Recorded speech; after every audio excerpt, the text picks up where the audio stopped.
Thank you. Thank you very much.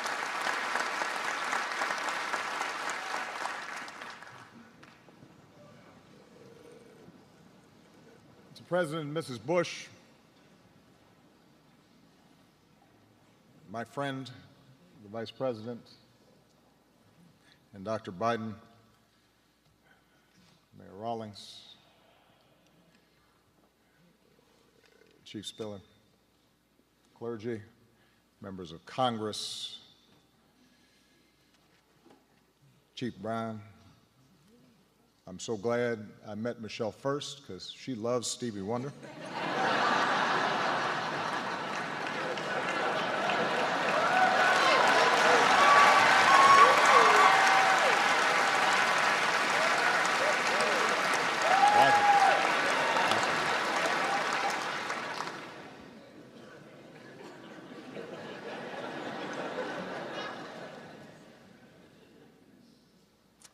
But most of all, to families and friends and colleagues and fellow officers. Scripture tells us that in our sufferings there is glory, because we know that suffering produces perseverance. Perseverance, character.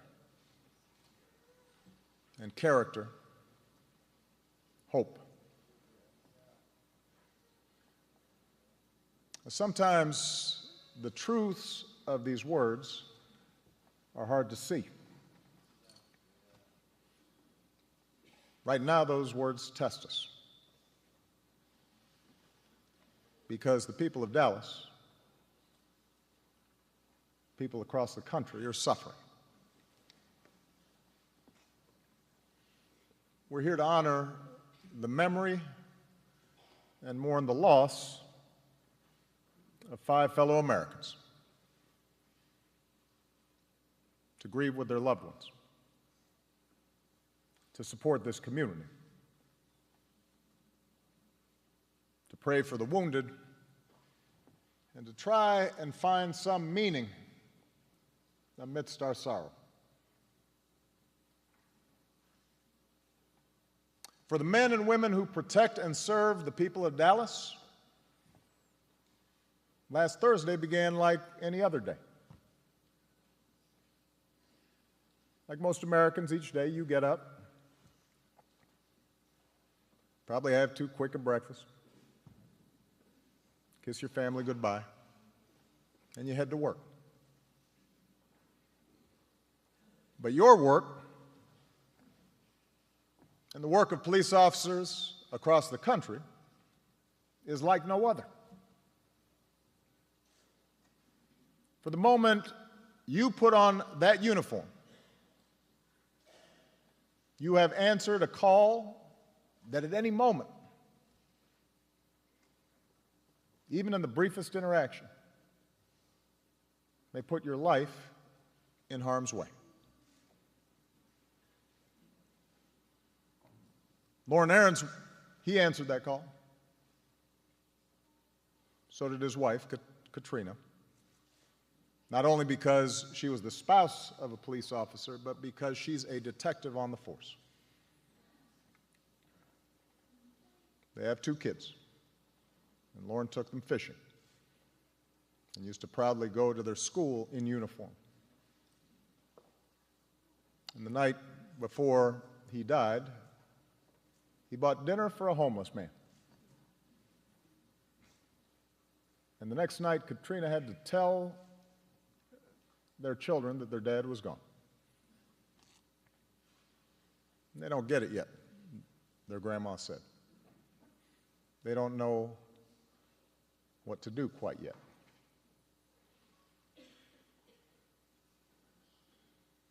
Michael Kroll answered that call. His mother said he knew the dangers of the job, but he never shied away from his duty. He came 1,000 miles from his home state of Michigan to be a cop in Dallas, telling his family, "This is something I wanted to do." And last year, he brought his girlfriend back to Detroit for Thanksgiving, and it was the last time he'd see his family.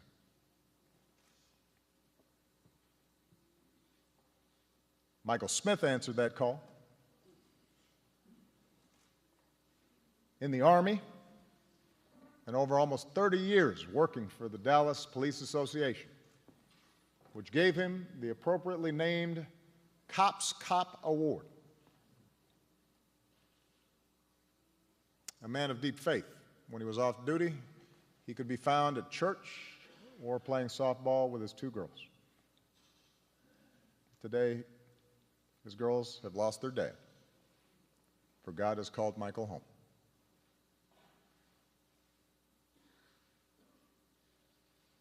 Patrick Zamaripa, he answered that call.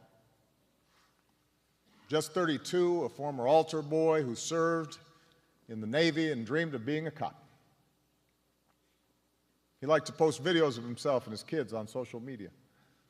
And on Thursday night, while Patrick went to work, his partner Christy posted a photo of her and their daughter at a Texas Rangers game and tagged her partner so that he could see it while on duty. Brent Thompson answered that call. He served his country as a Marine. And years later, as a contractor, he spent time in some of the most dangerous parts of Iraq and Afghanistan. And then a few years ago, he settled down here in Dallas for a new life of service as a transit cop. And just about 2 weeks ago, he married a fellow officer. Their whole life together waiting before them.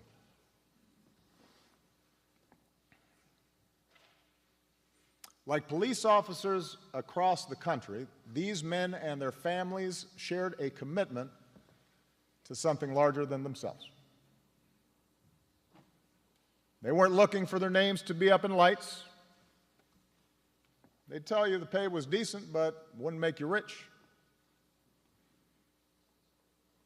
They could have told you about the stress and long shifts. And they'd probably agree with Chief Brown when he said that cops don't expect to hear the words "thank you" very often, especially from those who need them the most.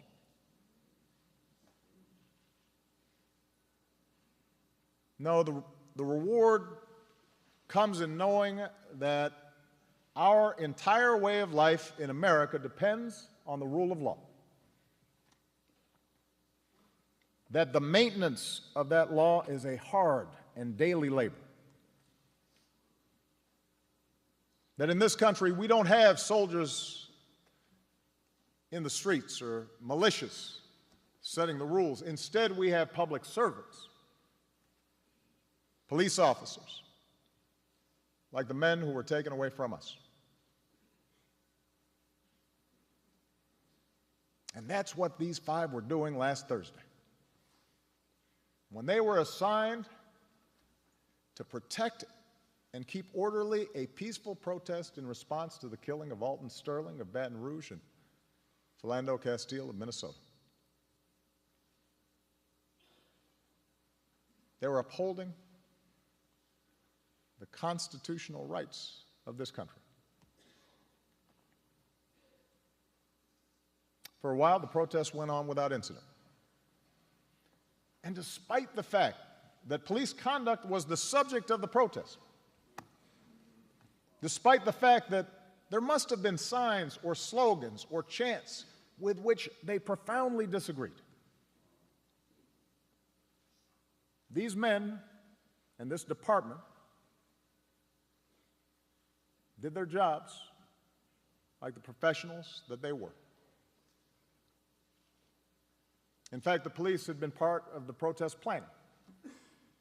Dallas PD even posted photos on their Twitter feeds of their own officers standing among the protesters. 2 officers, black and white, smiled next to a man with a sign that read, "No justice, no peace."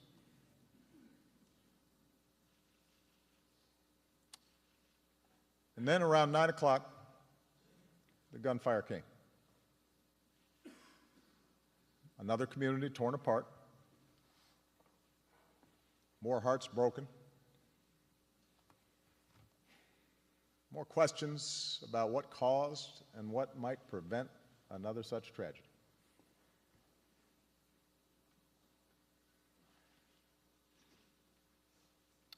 I know that Americans are struggling right now with what we've witnessed over the past week.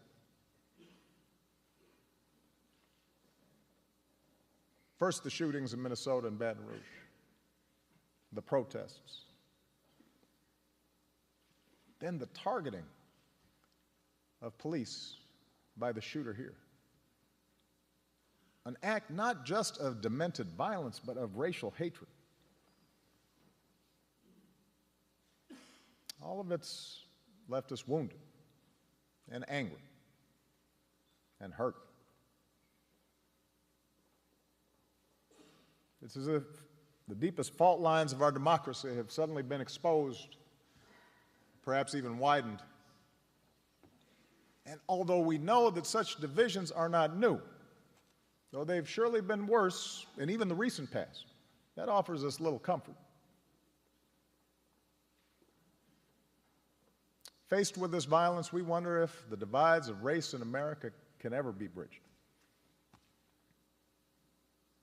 We wonder if an African-American community that feels unfairly targeted by police and police departments that feel unfairly maligned for doing their jobs can ever understand each other's experience.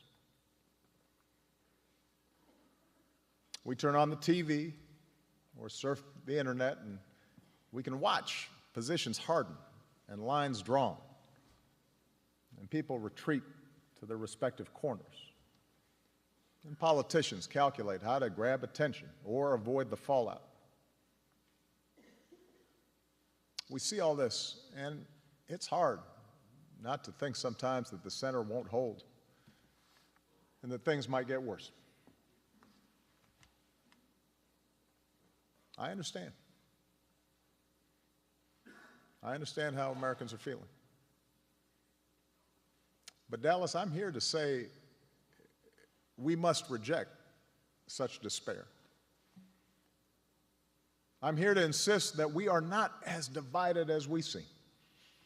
And I know that because I know America. I know how far we've come against impossible odds.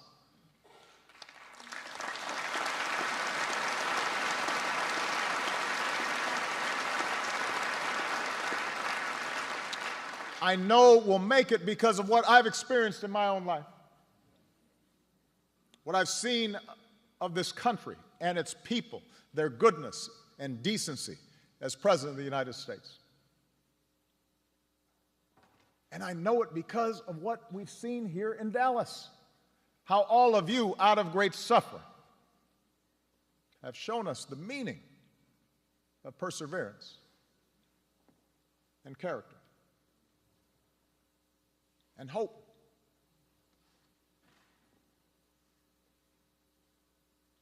When the bullets started flying, the men and women of the Dallas police, they did not flinch, and they did not react recklessly.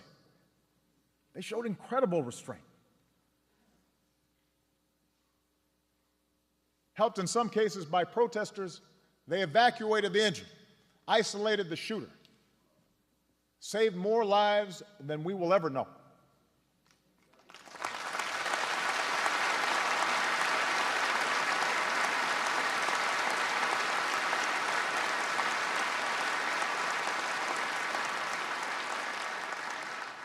We mourn fewer people today because of your brave actions.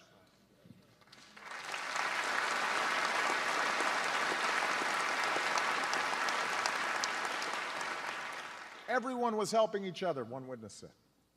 It wasn't about black or white. Everyone was picking each other up and moving them away. See, that's the America I know. The police helped Shetamia Taylor as she was shot, trying to shield her 4 sons. She said she wanted her boys to join her to protest the incidents of black men being killed. She also said to the Dallas PD, "Thank you for being heroes." And today, her 12-year-old son will be a cop when he grows up. That's the America I know.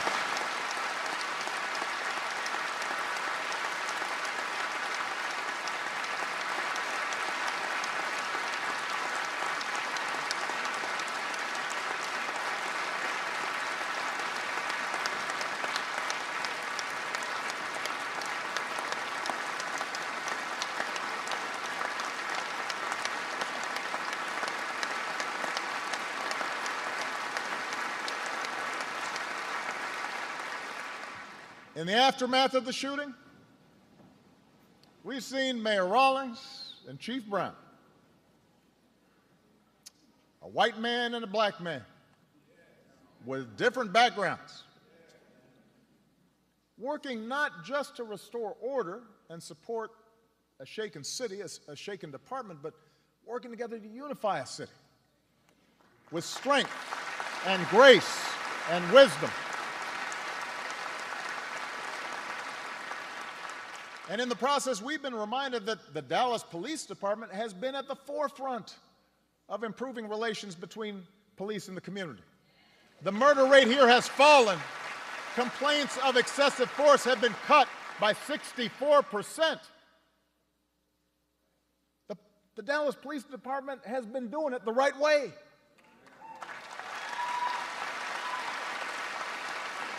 And so, Mayor Rawlings and Chief Brown, on behalf of the American people, thank you for your steady leadership. Thank you for your powerful example. We could not be prouder of you.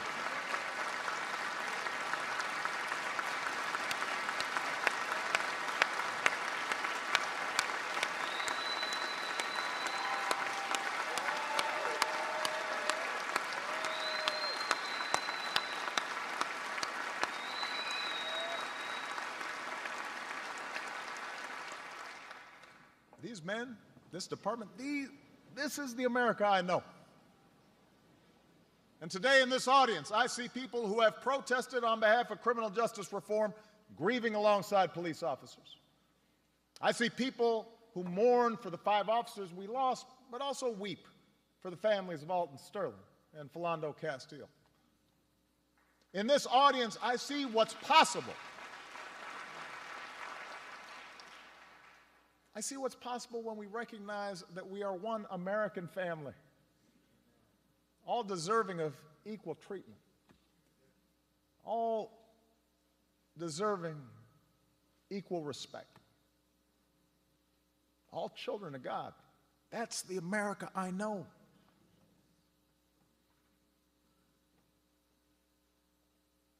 Now, I'm not naive. I have spoken at too many memorials during the course of this presidency.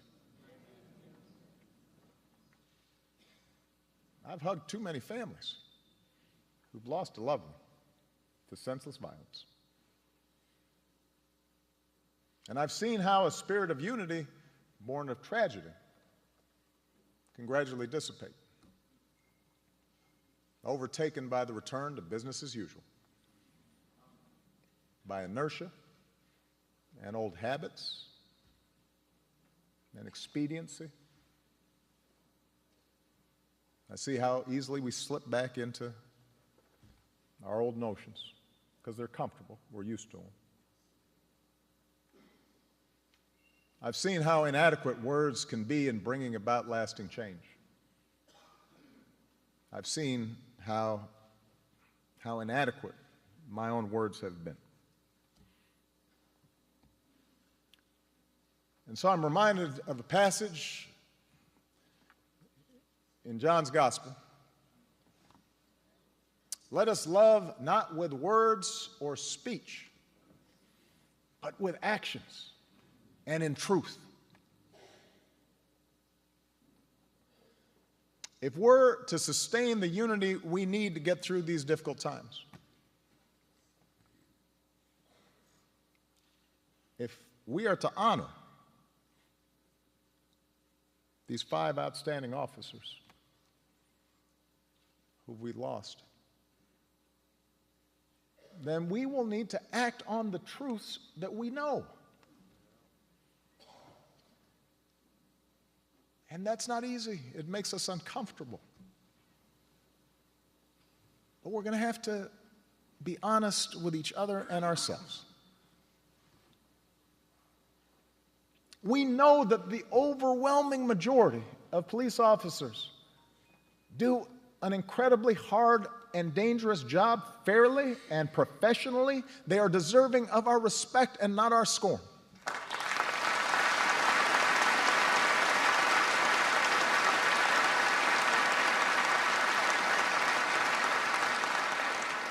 And when anyone, no matter how good their intentions may be, paints all police as biased or bigoted, we undermine those officers we depend on for our safety. And as for those who use rhetoric suggesting harm to police, even if they don't act on it themselves, well, they not only make the jobs of police officers even more dangerous, but they do a disservice to the very cause of justice that they claim to promote.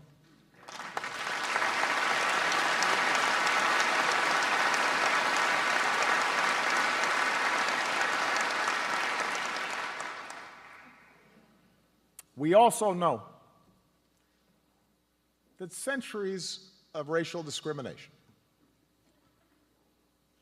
of slavery and subjugation and Jim Crow, they didn't simply vanish with the end of lawful segregation. They didn't just stop when Dr. King made a speech or the Voting Rights Act and the Civil Rights Act were signed. Race relations have improved dramatically in my lifetime. Those who deny it are dishonoring the struggles that helped us achieve that progress. But we know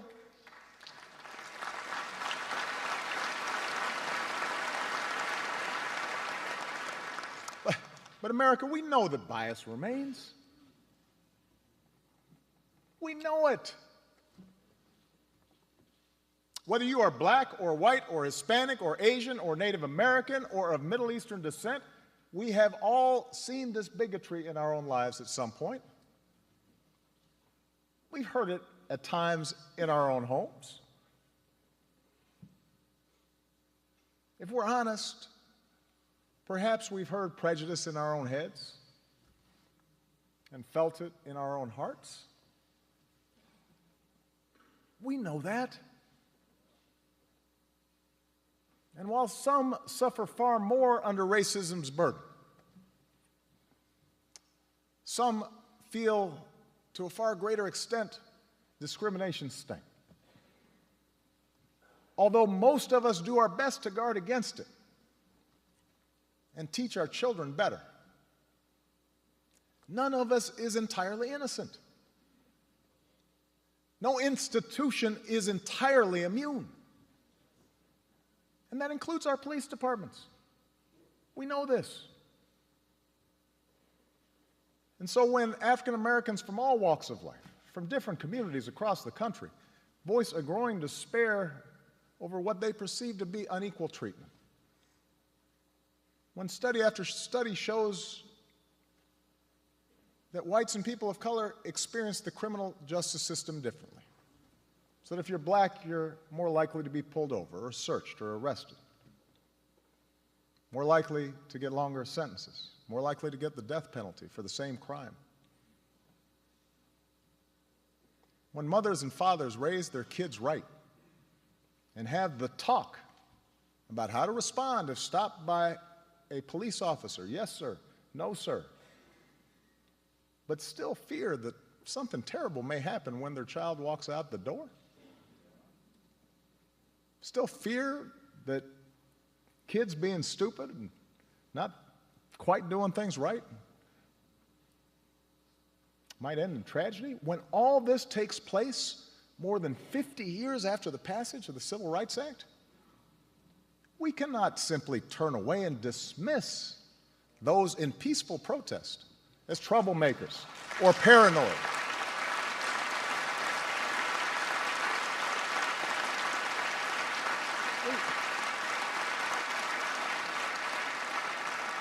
We can't simply dismiss it as a symptom of political correctness or reverse racism.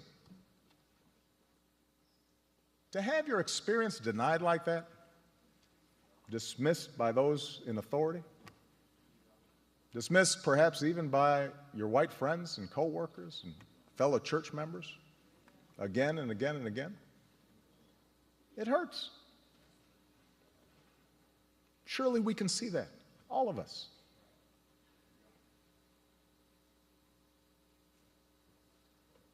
We also know what Chief Brown has said is true, that so much of the tensions between police departments and minority communities that they serve is because we ask the police to do too much and we ask too little of ourselves.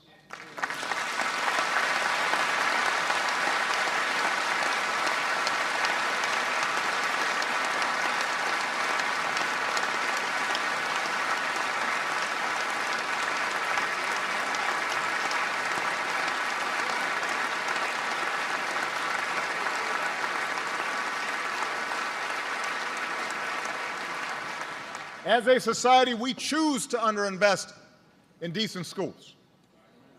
We allow poverty to fester so that entire neighborhoods offer no prospect for gainful employment. We refuse to fund drug treatment and mental health programs. We flood communities with so many guns that it is easier for a teenager to buy a Glock than get his hands on a computer or even a book.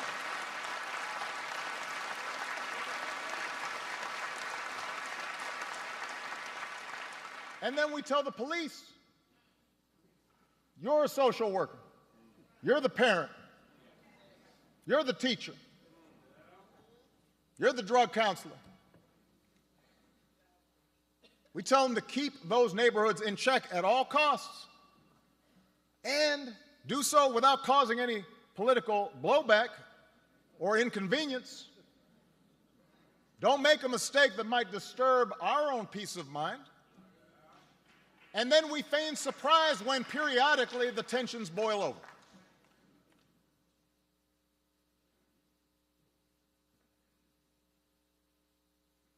We know those things to be true. They've been true for a long time. We know it.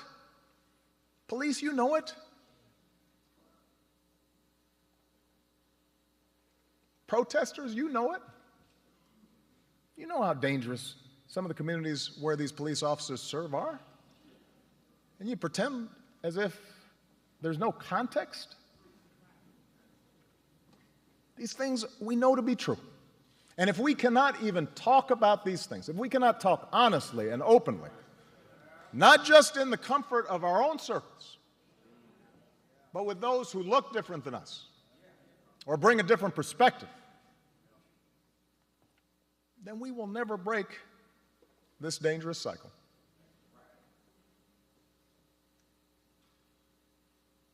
In the end, it's not about finding policies that work.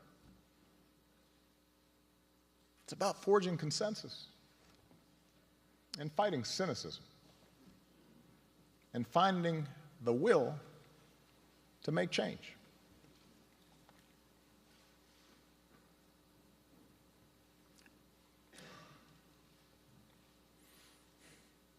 Can we do this? Can we find the character as Americans to open our hearts to each other? Can we see in each other a common humanity and a shared dignity and recognize how our different experiences have shaped us? And it doesn't make anybody perfectly good or perfectly bad. It just makes us human. I don't know. I confess that sometimes I too experience doubt. I've been to too many of these things. I've seen too many families go through this. But then I am reminded of what the Lord tells Ezekiel. I will give you a new heart, the Lord says, and put a new spirit in you. I will remove from you your heart of stone and give you a heart of flesh. That's what we must pray for, each of us. A new heart. Not a heart of stone, but a heart open to the fears and hopes and challenges of our fellow citizens. That's what we've seen in Dallas these past few days. And that's what we must sustain. Because with an open heart, we can learn to stand in each other's shoes and look at the world through each other's eyes. So that maybe the police officer sees his own son in that teenager with a hoodie who's kind of goofing off, but not dangerous. And maybe the teenager will see in the police officer the same words and values and authority of his parents.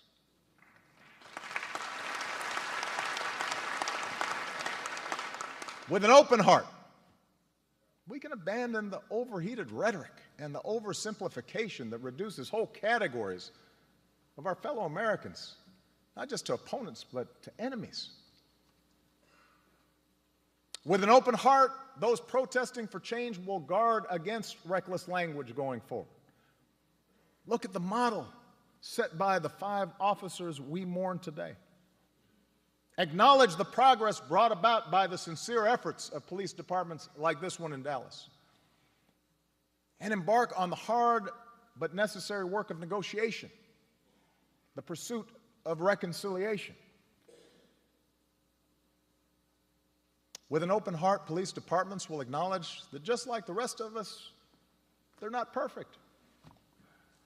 That insisting we do better to root out racial bias is not an attack on cops, but an effort to live up to our highest ideals.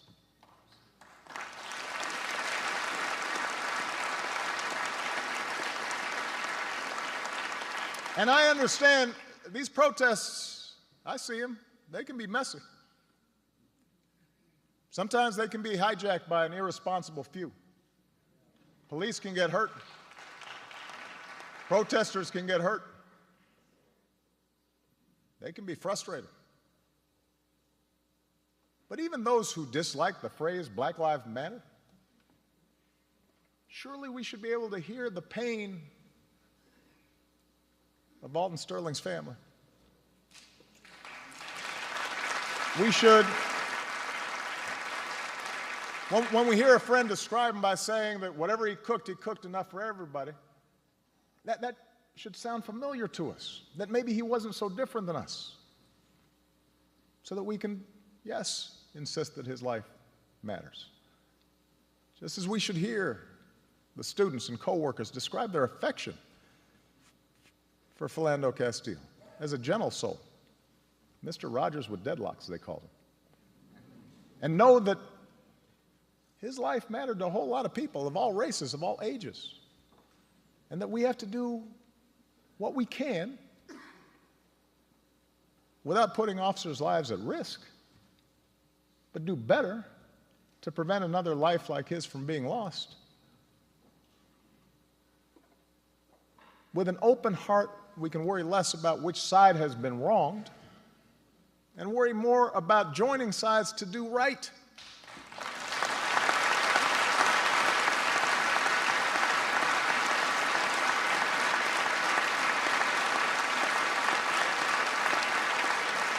Because the vicious killer of these police officers, they won't be the last person who tries to make us turn on one another. The killer in Orlando wasn't, nor was the killer in Charleston. We know there is evil in this world. why we need police departments.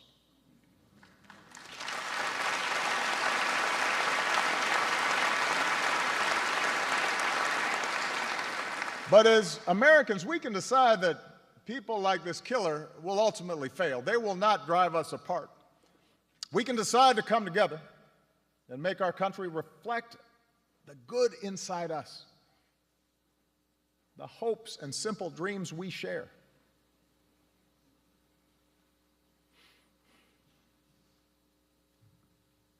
We also glory in our sufferings because we know that suffering produces perseverance.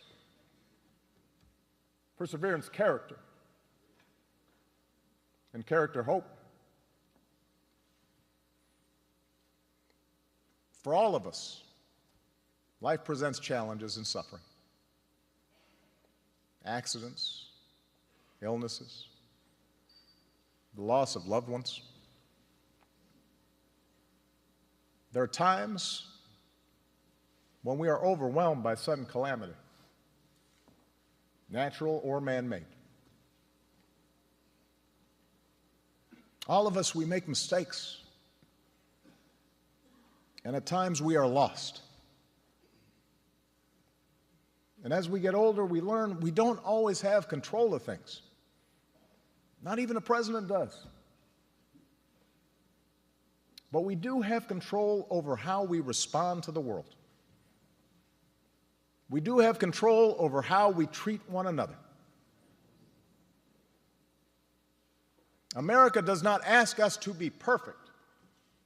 Precisely because of our individual imperfections, our founders gave us institutions to guard against tyranny and ensure no one is above the law. A democracy that gives us the space to work through our differences and debate them peacefully, to make things better, even if it doesn't always happen as fast as we'd like. America gives us the capacity to change. But as the men we mourn today, these 5 heroes knew better than most. We cannot take the blessings of this nation for granted. Only by working together can we preserve those institutions of family and community, rights and responsibilities, law and self-government that is the hallmark of this nation. For it turns out we do not persevere alone. Our character is not found in isolation. Hope does not arise by putting our fellow man down. It is found by lifting others up.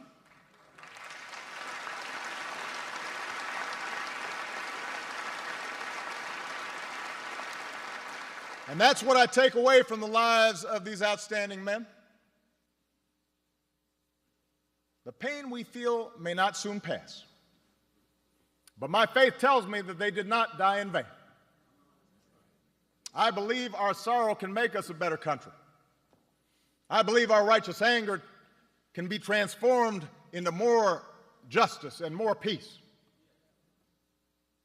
Weeping may endure for a night, but I'm convinced joy comes in the morning. We cannot match the sacrifices made by officers Zamaripa and Ahrens, Kroll, Smith, and Thompson. But surely we can try to match their sense of service. We cannot match their courage, but we can strive to match their devotion. May God bless their memory. May God bless this country that we love.